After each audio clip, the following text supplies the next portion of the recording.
This is Money Guide with Mary Sterk from Sterk Financial Services.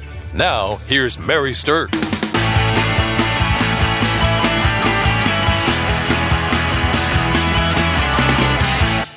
When it comes to tax season, people are often overwhelmed with just trying to gather all the information and get their taxes done. But it doesn't often leave them enough time or mental bandwidth to figure out how they can actually create a strategic tax plan for themselves. So we want to give you some tips and tricks to think about how to reduce that potential tax bill. And we will talk about how you can potentially save thousands of dollars in taxes a year if you're paying attention and doing things strategically. With me today, I have Kelsey Bankey. Kelsey is a CFP with us at Sterk Financial. Hi, Kelsey. Hello, Mary. So when it comes to tax planning, there's a lot of mystery, I guess I would say. Wouldn't you agree? I would agree. It's this kind of big, scary thing. Taxes is kind of a scary thing because there's so much that is murky about the tax code that we're not real sure how to take advantage of. Right. And you know what? Here's my personal opinion. I don't want anybody to pay $1 more in taxes than they have to. I want you to pay what you're supposed to pay, but I don't want you to pay more than you have to. And that can be good advice, but it's tough to eke out every deduction, credit, or, income adjustment that you deserve.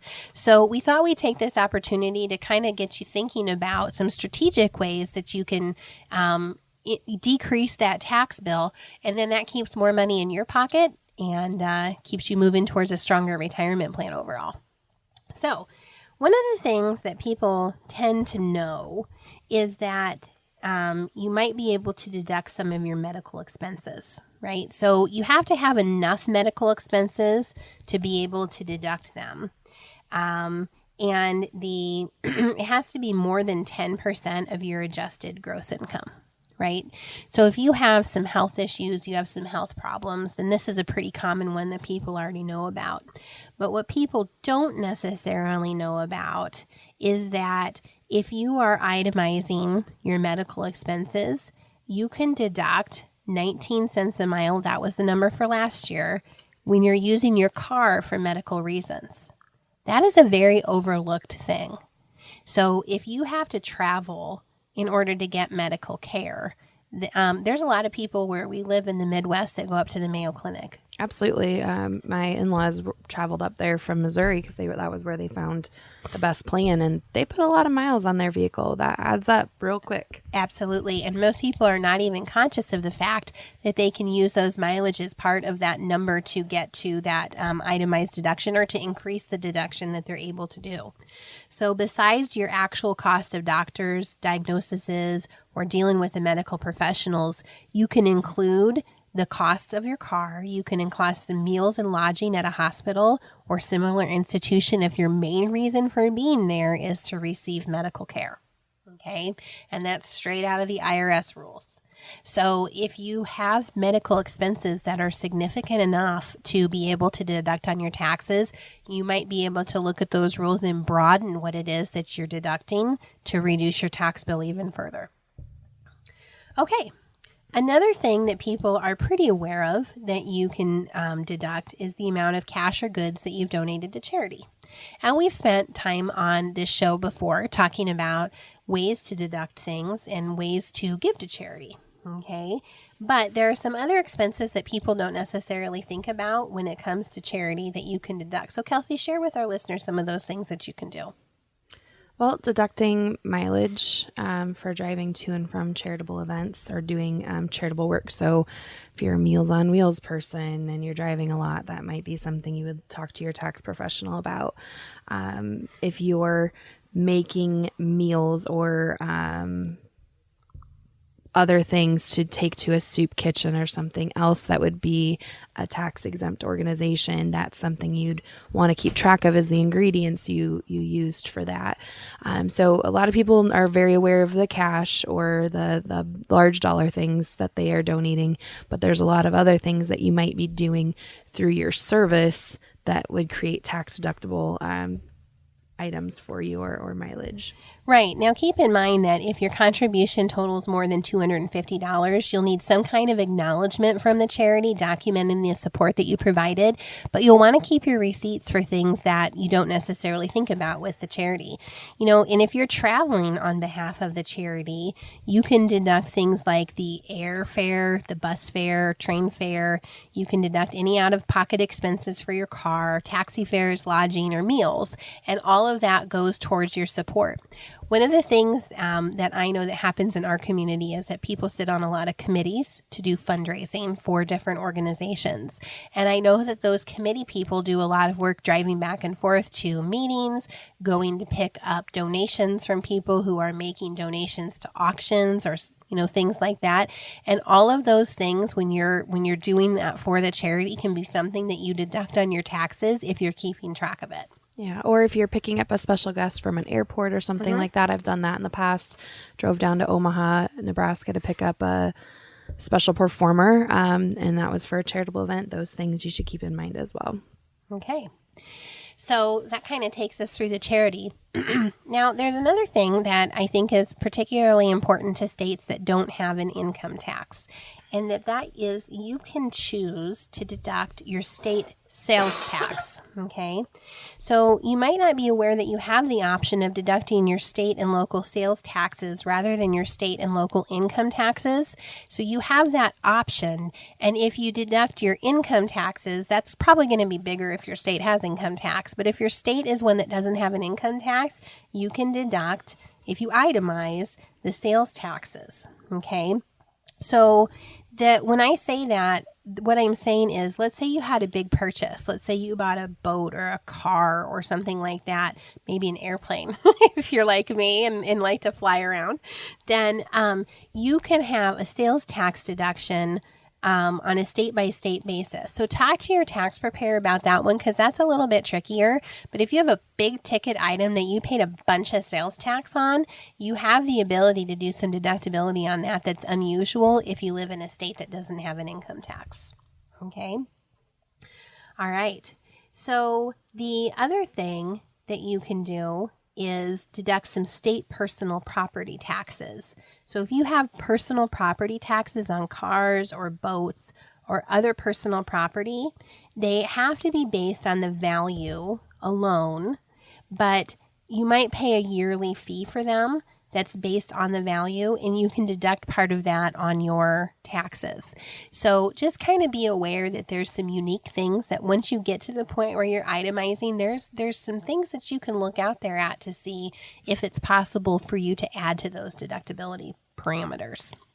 So, all right. So one of the things that I want to say is inside your portfolio, there are ways to be more tax efficient too.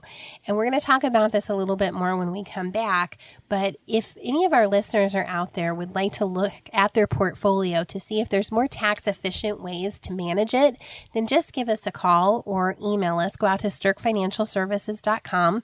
You can schedule a time right on our website with us, and we can help you do a portfolio review to see if there's any tax breaks that we can find. And sometimes we're able to find significant ones that can save a lot of dollars of taxes or keep more of your returns in your pocket instead of being, heading out to the tax man. Congratulations to Mary Sterk and the team at Sterk Financial for earning a spot on 2 Forbes lists, Forbes Best in State Wealth Advisors and Forbes Top Women in Wealth for 5 years running. So we've talked about a couple good strategies already that are maybe some unexpected things that you can actually deduct strategically. But now I want to talk about job expenses. Now, a lot of people understand that there are certain job expenses that you can deduct, which are more normal, like uniforms or protective gear, travel between offices, if it's, that's the only place that you're going, small tools, safety equipment, things like that. But what a lot of people don't understand is that if you're job hunting, then that is also an area where you can deduct some expenses if you're itemizing on your taxes. So Kelsey, share a little bit with us about some of the different things you can deduct if it's a job hunting expense. Well, different things include resumes or getting professional services to help you with your resume. There's also different agencies that'll help place you in a job or help you find interviews. Any kind of expense like that goes into you trying to find a job is something that could be deductible on your taxes. Great. And also, let's just say that you have to pay for travel to a job. Maybe you're looking at a job that's cross country and you have to go fly there and stay in a hotel for a couple of nights to do interviewing. All of that expense is deductible as well. Of course, it's if you're itemizing your taxes, but those are some things that people don't commonly know. So if you're in that situation where you have job expenses or if you have job hunting expenses, make sure you're keeping track of them so that you can, use them. Now, when it comes to jobs, that also generally brings up the concept of moving expenses. Right? Yes. So especially if you are moving quite a distance, then you might be able to tax deduct some of those moving expenses. However, there are a couple of tests that you have to meet in order to be able to deduct moving expenses. The CFO in our office is moving about 15 miles. She's going to be closer to our office now, which will be great. But unfortunately, she's not going to meet these tests to be able to deduct her moving expenses. And here's the test. It's a distance test and it's a time test. So your new workplace has to be at least 50 miles farther from your former residence than the main workplace of your old job. So it's a 50-mile test. And the time test is you have to work full time for at least 39 weeks during the first year after you arrive to your new work area. So you have to move a certain distance and you have to work a certain amount of time to be able to deduct those moving expenses. Kind of interesting, isn't it? Yeah, there's, multiple things that go into that, but the mileage is one of them. So that time you're driving, right, in the truck or the vehicles or whatever, those miles can be included on that. According to last year's numbers, you can deduct 19 cents per mile, and that adds up if you're moving more than 50 miles away and definitely maybe multiple vehicles and things like that. So I know there's always tons of unexpected moving expenses, so make sure you're tracking those if that is your situation and try to save yourself a little bit on taxes. All right, let's talk about some tax hacks when it comes to our favorite people most of the time, our children and grandchildren. So, most people understand that there's a child independent care credit that you can get. So if you're paying for daycare for children or if you're the guardian of a grandchild and paying for daycare, then that's a pretty easy and standard, tax deduction or credit to go after. But what a lot of people don't understand is that if you're sending your child to a summer day camp and you're doing that so you can work, then you also can deduct the cost of that summer day camp because it is kind of a quote unquote replacement type of environment for a daycare. Now there's limits to it, but I don't think a lot of parents really understand that day camp that has a cost to it can be something that they're deducting on their taxes too. Yep. As long as you're paying for them to go to those places while you work, then that's something that you should keep track of. And again, talk with your tax professional about. It might be a way for you to save on the tax bill. Yep.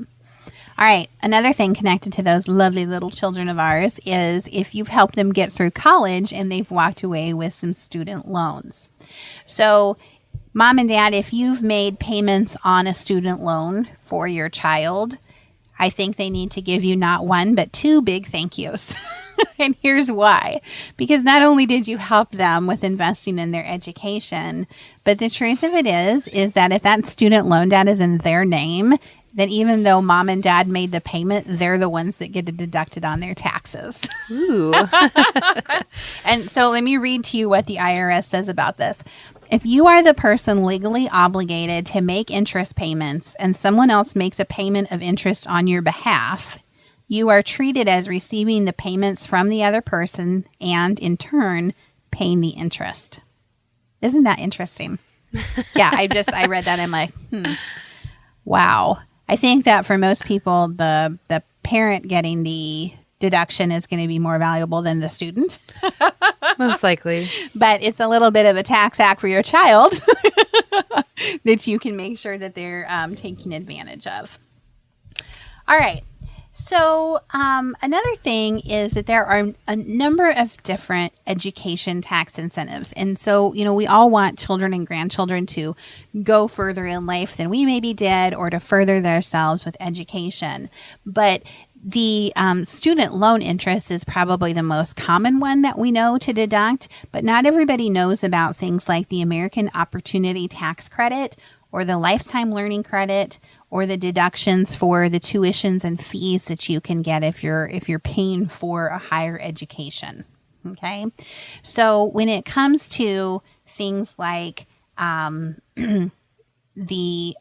your dependent children going to school, or you going to school, then you really want to talk with your tax professional about what are the best ones to take, because you generally can't double up on a lot of them, and you want to strategically understand, do I want to take this year? Do I want to take this that year?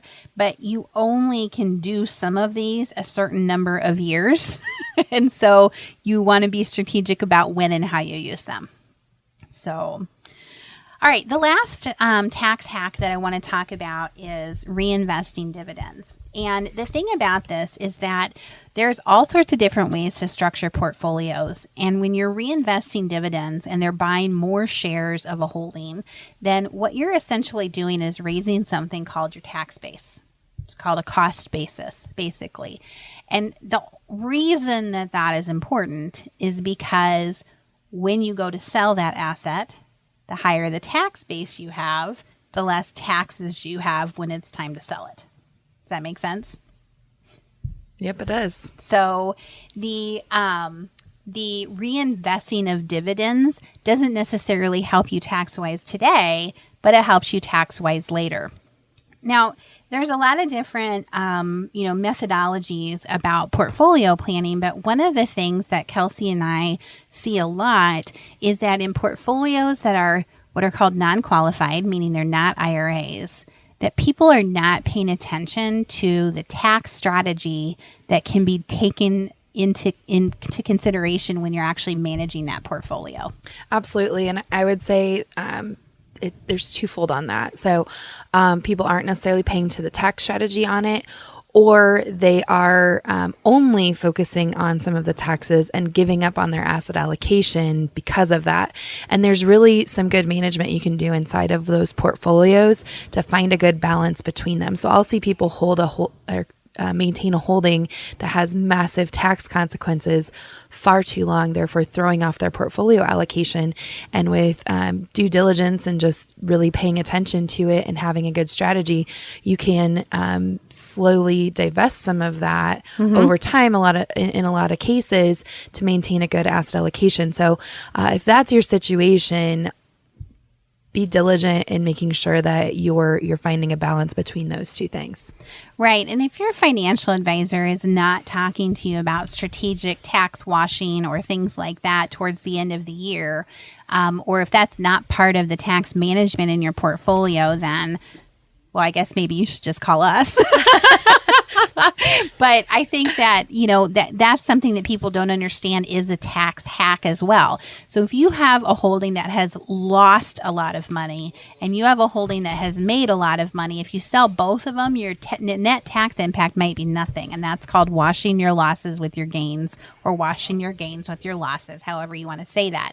So strategic tax management in a portfolio is really important to be able to maximize the amount of money that you actually keep in your pocket. Absolutely. And the higher tax bracket you're in, the more important this is. Yes. The more important it is, because there's different ways that capital gains are taxed, and the higher income brackets are going to be more significantly impacted. All right. We hope that these tax hacks have been valuable for you. Mid-year, be thinking about strategy when you have a little bit more time and freedom in your brain to do so. And thanks for listening to Money Guide with Mary Sterk. The views expressed are not necessarily the opinion of your audio provider and should not be construed directly or indirectly as an offer to buy or sell any securities or services mentioned herein. Investing is subject to risks, including loss of principal invested. Past performance is not a guarantee of future results. No strategy can ensure a profit nor protect against loss. Please note that individual situations can vary. Therefore, the information should only be relied upon when coordinated with individual professional advice. Securities and investment advisory services are offered through Woodbury Financial Services Incorporated, member FINRA SIPC. Insurance offered through Sterk Financial Services, which is not affiliated with Woodbury Financial Services Incorporated. Neither Woodbury Financial Services Incorporated nor its representatives provide tax or legal advice. You should consult a qualified attorney or tax professional to answer your specific questions. Sterk Financial Services is located at 350 Oak Tree Lane, Suite 150, Dakota Dunes, South Dakota, 57049, and can be reached at 605-217-3555. Forbes' Best in State Wealth Advisors list includes 10 recipients per state. The award is based on qualitative and quantitative data, rating thousands of wealth advisors with a minimum of 7 years of experience and weighing factors like revenue trends, assets under management, compliance records, industry experience, and best practices. The award is not based on portfolio performance or client reviews. There is no fee in exchange for rankings. Third-party rankings and recognitions are no guarantee of future investment success and do not ensure that a client or prospective client will experience a higher level of performance or results. These ratings should not be construed as an endorsement of the advisor by any client, nor are they representative of any one client's evaluation.